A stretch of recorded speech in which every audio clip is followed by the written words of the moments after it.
पंचमोऽध्यायः कर्मसन्न्यासयोग। अर्जुन उवाच सन्न्यासं कर्मणां कृष्ण पुनर्योगं च शंससि यच्छ्रेययतयोरेकं तन्मे ब्रूहि सुनिश्चितम्। अर्जुन कहिले, हे कृष्ण, तुम्हें कर्म त्यागर पुणी कर्मयोगर प्रशंसा करुछ। जहाँ मो पक्षरे मंगलप्रद हब सही गोटे कथा मते निश्चित करी कहंतु।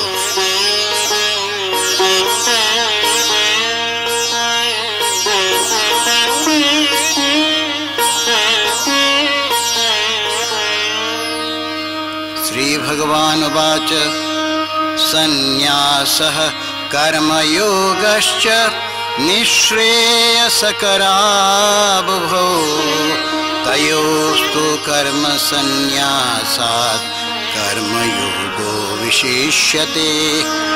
ज्ञेयः स नित्यसन्न्यासी यो न द्वेष्टि न काङ्क्षति निर्द्वन्द्वो हि महाबाहो सुखं बन्धात् प्रमुच्यते। सांख्ययोगौ पृथग्बालः प्रवदन्ति न पंडितः एकमप्यास्थितः सम्यक् गुहयोर्विन्दते फलम्। यत् सांख्यैः प्राप्यते स्थानं तद्योगैरपि गम्यते। एकं सांख्यं च योगं च यः पश्यति स पश्यति। सन्न्यासस्तु महाबाहो दुःखमाप्तो मयो गतः योगयुक्तो मुनिर्ब्रह्म न चिरेणाधिगच्छति।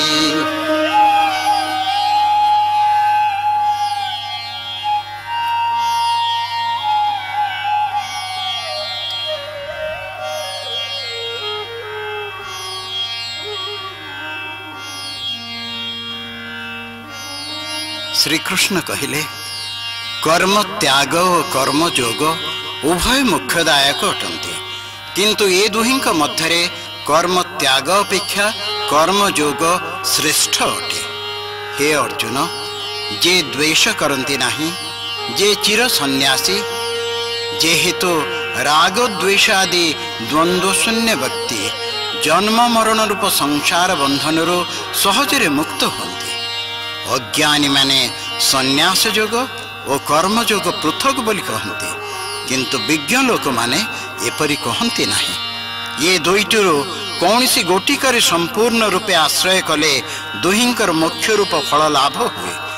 जो स्थान को ज्ञाननिष्ठ सन्यासी माने प्राप्त होती, सही स्थान को कर्मयोगी माने मध्य लाभ करती। ज्ञान और कर्म को जो माने एक बोली देखती, से माने सम्यक दर्शन करती। हे पार्थ, कर्मयोग व्यतीत कर्म त्याग रूप संन्यास अत्यंत कष्टसाध्य, किंतु कर्मयोगी मुनि शीघ्र ब्रह्मपद लाभ करते।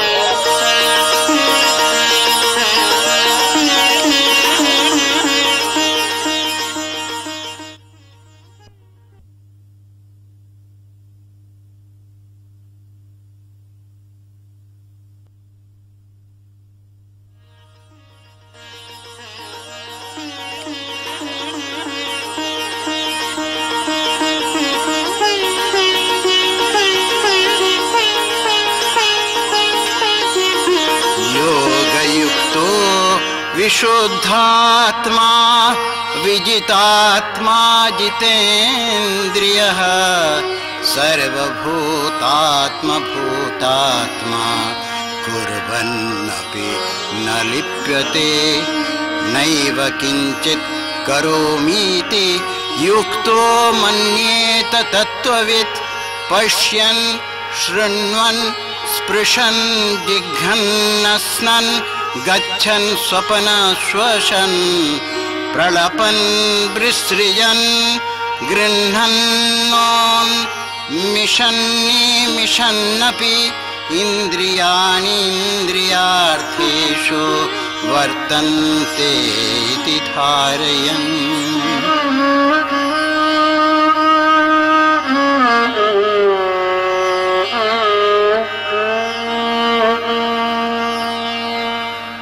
जे कर्मयोगरे नियुक्त विशुद्ध चित्त, जे मन को जय करी अछंती, जे इंद्रिय मान को जय करी अछंती, जे समस्त प्राणी मान को आत्मतुल्य ज्ञान करती, से कर्म कले सुद्धा संसार बंधन रे आबद्ध होती नहीं। कर्मयोगी क्रमे आत्मदर्शी होई दर्शन, श्रवण, स्पर्शन, आघ्राण, आहार, गमन, शयन, निश्वास प्रश्वास ग्रहण, कथोपकथन, मलमूत्र त्याग ग्रहण, चक्षुर उन्मीलन और निमीलन करी मध्य मने करती इंद्रिय समूह इंद्रिय विषय रे प्रवृत्त हेउछंती, मु किछि करू नहीं।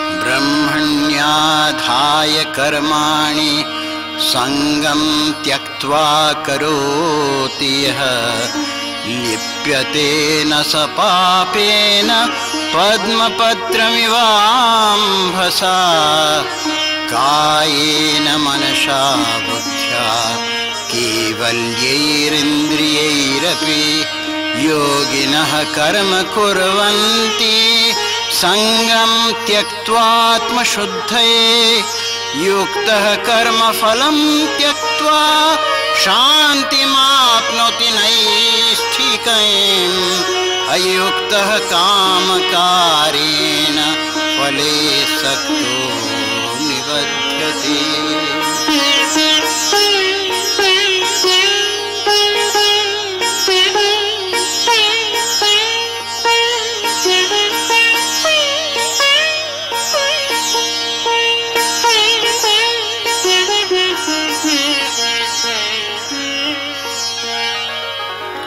जे परमेश्वर ठारे निजको समर्पण करी फल भोग इच्छा त्याग करी कर्म मान करती, से जलरे पद्मपत्र परी कर्म करी मध्य पापरे लिप्त होते नहीं। कर्मयोगी माने कर्मफल रे आसक्ति त्याग करी शरीर मन बुद्धि द्वारा केवल मात्र आसक्ति रहित इंद्रिय मानक द्वारा मध्य चित्त शुद्धि निमित्त कर्म करती। निष्काम कर्मयोगी कर्मफल को त्याग करी मोक्ष प्राप्त होती। फलकामी व्यक्ति कामना द्वारा कर्मफल रे आसक्त होई संसार बंधन को प्राप्त हुए।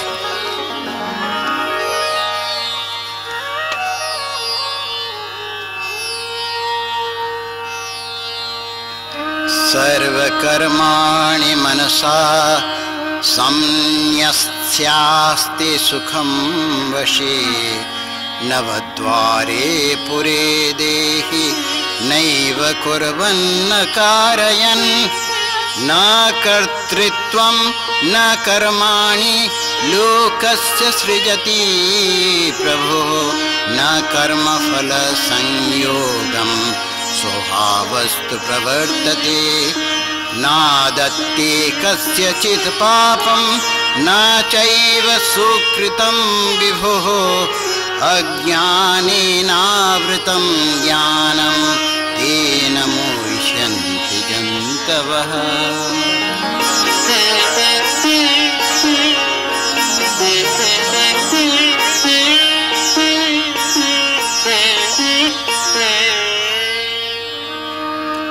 जितेन्द्रिय प्राणी समस्त कर्म मन द्वारा त्याग करी शरीर रे स्वयं कौन से कार्य न करी अन्य को मध्य कर्म रे प्रवर्तित न कराई सुखरे अवस्थान करते। परमेश्वर जीवर देहादि रे मु कर्ता एपरी अभिमान को सर्जना करती नहीं। कर्म सब सर्जना करती नहीं। कर्म फलर संयोग मध्य सृष्टि करती नहीं, किंतु प्रकृति ये सब करी थाए। परमेश्वर कहार पाप पुण्य ग्रहण करते नहीं।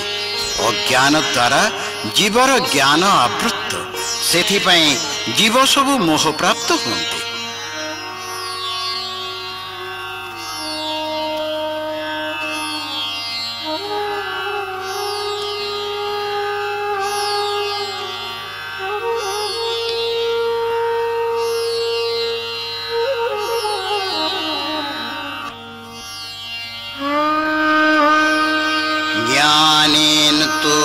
तद्ज्ञानं येषां नाशितमात्मनः तेषामादित्यब्जज्ञानं प्रकाशयति तत्परम् तद्बुद्धयस्तदात्मान स्तन्निष्ठास्तत्परायणाः गच्छन्त्य पुनरावृत्तिं ज्ञाननिर्धृतकल्मषः विद्या विनयसम्पन्ने ब्राह्मणे गविहस्तिनि शुनि चैव स्वपाके च पंडितः समदर्शिनः।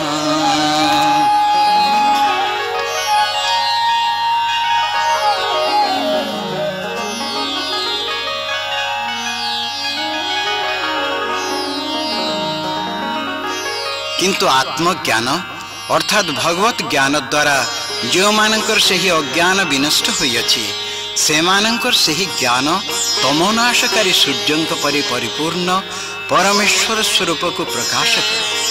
परमेश्वर ठारे जो मानकर निश्चयात्मिका बुद्धि तांको ठारे जो मानकर मन जो माने तांको ठारे निष्ठायुक्त जो मानकर से एकमात्र आश्रय एवं ज्ञान द्वारा जो मानकर पाप दूरीभूत होइछि से माने मोक्ष लाभ करती। विद्या विनययुक्त ब्राह्मण ठारे हस्ती ठारे कुकुर ठारे चंडाल ठारे केवल ज्ञानी माने ही समदर्शी अटंती।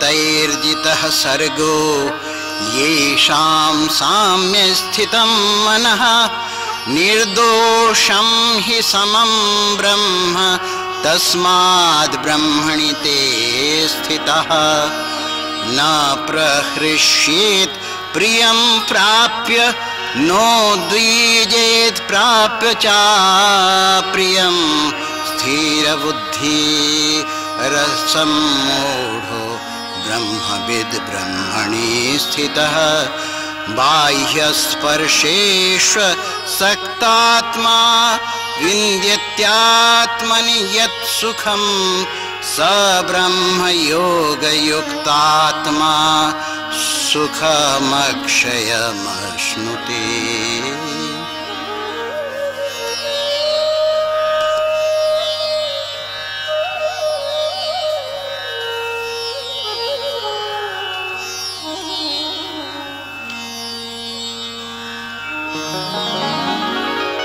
जो मानकर मन समदृष्टि अवस्थित जीवितावस्था से द्वारा संसार जय करा जायछि। जेहेतु परमात्मा सबुठारे समभावापन्न और दोष रहित अतएव से माने ब्रह्मरे स्थान प्राप्त होते। जहाँकर बुद्धि स्थिर होइछि जार मोह नष्ट होइछि जे ब्रह्म को जानती और ब्रह्मपरायण अटंती से उत्तम वस्तु लाभ करी मध्य खुशी होती नहीं किंबा मंद वस्तु लाभ करी मध्य विषण्ण होती नहीं। इंद्रियर बाह्य स्पर्श रे आसक्ति छाड़ी थिबा लोक अंतःकरण रे जो सुख लाभ करती ब्रह्म समाधि रे थिबा जोगी सेही सुख को अक्षय भाव रे भोग करे।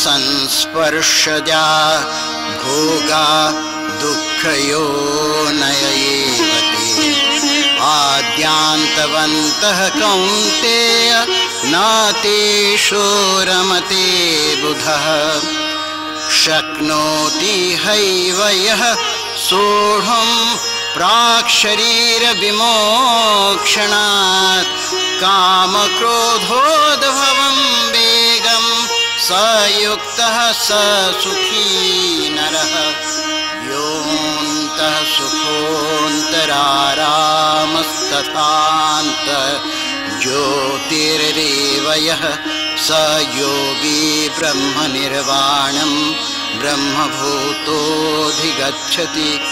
लभन्ते ब्रह्मनिर्वाण मृगयः क्षीणकल्मषः छिन्नद्वैधायतात्मानः सर्वभूत हिते रतः।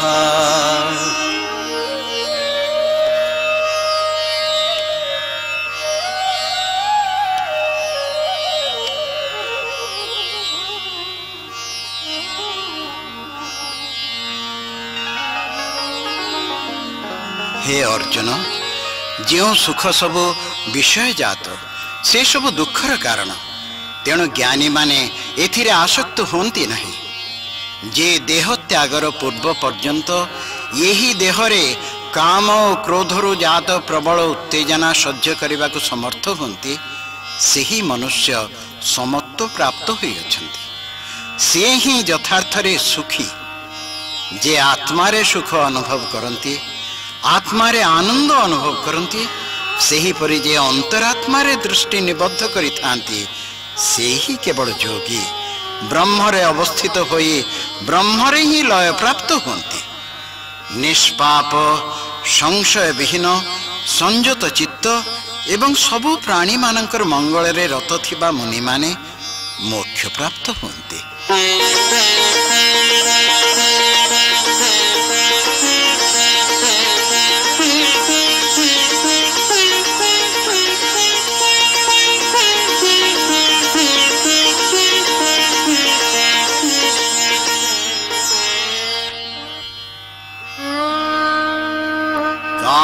क्रोध वियुक्तानां यतीनां यतचेतसाम् अभितो ब्रह्म निर्वाणं वर्तते विदितात्मनां।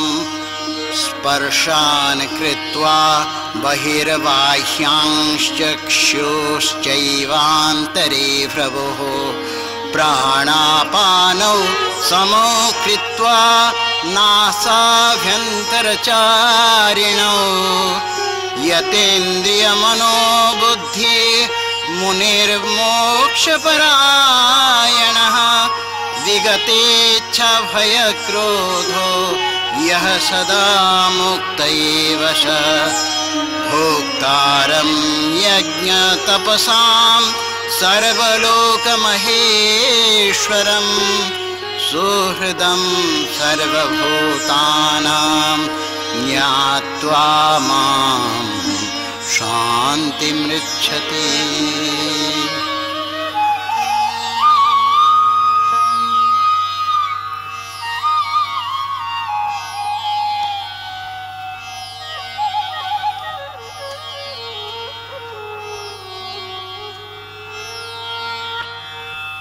जो ज्ञानी काम क्रोध शून्य संयत चित्त आत्मतत्वज्ञ सन्यासी मानकर जीवित बा मृत उभय अवस्था ब्रह्म निर्वाण लाभ हुए। बाह्य विषय सबको मनर बाहर रखी चक्षु दुई को केवल भ्रूद्वयर मध्यवर्ती करी नासारंध्र द्वୟରେ विचरणशील प्राण अपान वायु को कुंभकर समान करी इंद्रिय मन बुद्धि को संयम करी मुक्ति साधना रे तत्पर इच्छा भय और क्रोध शून्य अटंती।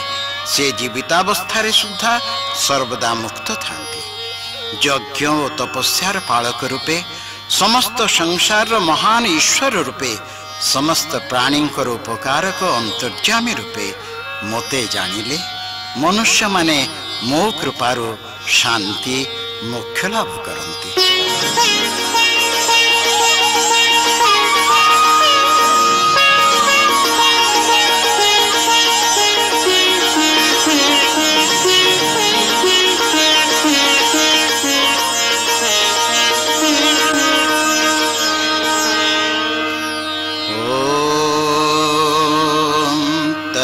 सत् इति श्रीमद्भगवद्गीता सोपनिषत्सु ब्रह्मविद्यायां योगशास्त्रे श्रीकृष्णार्जुन संवादे कर्म संन्यास योगो नाम पंचमोऽध्यायः।